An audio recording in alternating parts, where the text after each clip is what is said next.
Bill Mott has the distinction of being one of the youngest trainers inducted into the Hall of Fame at the age of 45.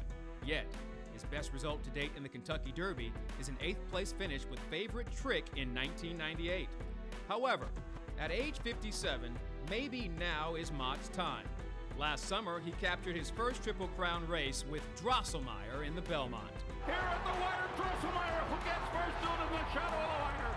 If this is the year Mott is to win the Roses, To Honor and Serve is his horse. Looked like he was a horse that would probably be a little bit later developing. I think by the time we had reached, the middle of June, the end of June, we already knew that he was probably, better than the average. It wouldn't be until Labor Day weekend when Mott would get To Honor and Serve to the races. His second-place debut at Saratoga would prove he's better than average.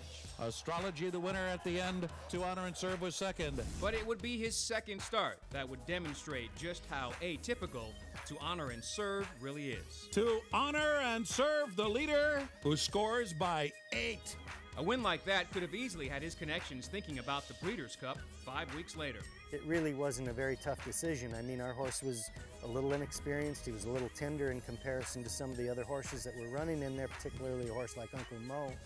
And we'd only had 2 races, and we were only coming off of a maiden win. We hadn't even started in stakes company yet, so that would have been a big jump for him, and we took a little more conservative route. Mott would use November to run To Honor and Serve in a pair of Grade 2 events at Aqueduct. And they're off. Ran in the Flat Mile Nashua Stakes on the same day as the Breeders' Cup.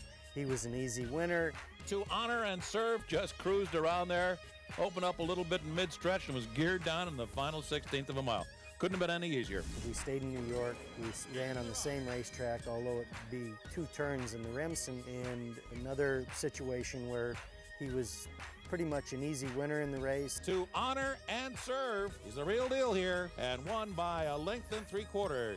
We accumulated more graded earnings, so now we're not under the gun to try to get earnings and worry about that part of it. So we've got that behind us. Mott has been training To Honor and Serve in South Florida at Payson Park since December.